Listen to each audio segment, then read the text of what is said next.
Nk'ibisanzwe ni The Quick Times News, nta kindi usabwa uretse kureba hasi ndetse subscribe ugakandaho, hanyuma tugakomeza kubana 5 kuri 5 muri aya makuru. Ni breaking news rero, ni inkuru yatugezeho aho Therese Kayikwamba Wagner yatanze itangazo nyuma yaho hashize iminsi hakwirakwira inyandiko ndetse n'amashusho bigaragaza yuko ashobora kuba twite, kandi bavuga n'uwo bakeka ushobora kuba waramuteye iyo nda.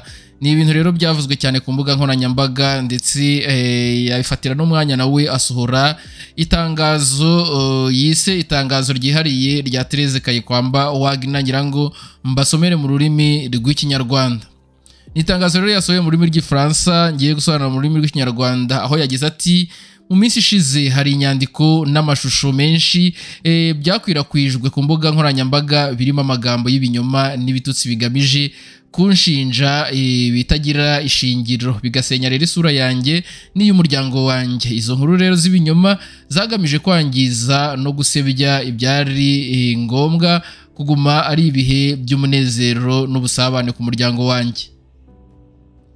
Zagerageje kandi rero kunyambura icyizere no kugabanya ijwi ryanjye mu kazi nkora. Mu gihe rero ibinyoma bikomeje gufatwa nk'ibisanzwe, nishimira inshingano zo kurinda umwana wanjye, gukingira umuryango wanjye no gukomeza gukora akazi kanjye mu ituze ndetse no mu bwitonzi. Kubw'ibyo mpamvu rero nahawe ubuyobozi n'akanama ka Artius gakorera i Brussels kugira ngo ngashinge imanza ku byaha byo gusebanya, kwivanga mu buzima bwite no gukwirakwiza amakuru y'ibinyoma, cyane cyane mu bihugu nka Belgique, Ububiligi, Swede na Leta Zunze Ubumwe za Amerika, kugira ngo ababigizemo uruhare babiryozwe n'amategeko. Izo manza rero zizabanza zirebe Bwana Pero Ruara ukorera mu Bubiligi uyobora CPR TV, Bwana Emmanuel Banzunzi uyobora Bishop National ukorera muri Swede, ndetse n'urubuga congointelligence.com. Hazanakorwa rero ibikorwa byo kwegera imbuga zikoreshwa mu gukwirakwiza no gukangurira cyangwa se gukungukira mu makuru y'ibinyoma.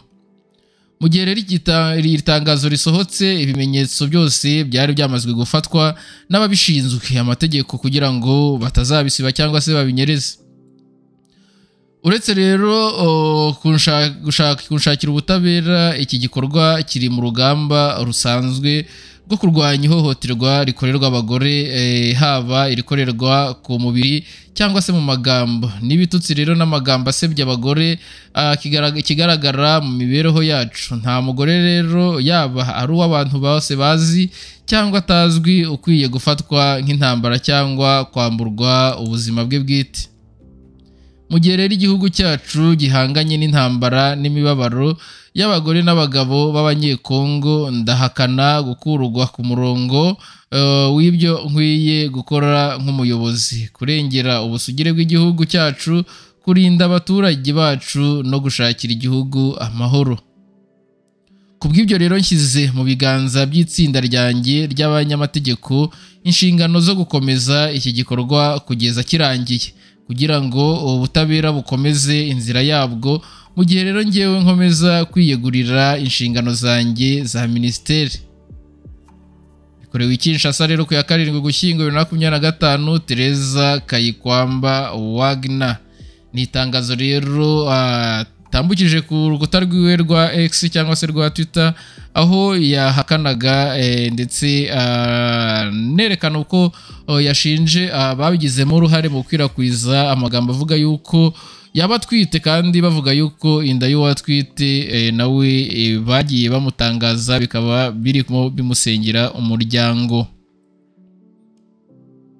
Reka rero mbareke dukomeze n'izindi nkuru. Ibijyanye n'iyi nkuru tuzakomeza tubakurikiranire 5 kuri 5. Nakagaruka ni The Quick Times News. Bakinoise en tout cas, mutuna bino mabundi oyo aomo pesa batu pe mebele tellement que éviter vraiment.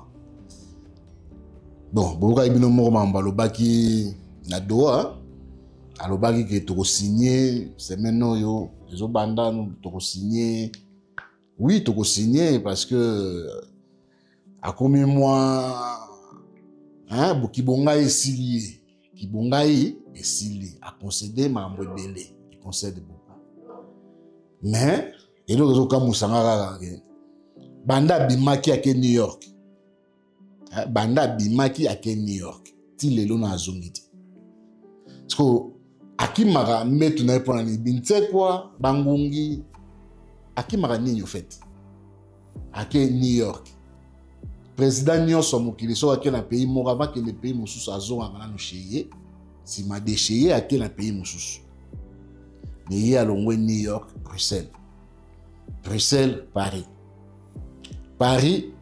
le Caire Doha Brasilia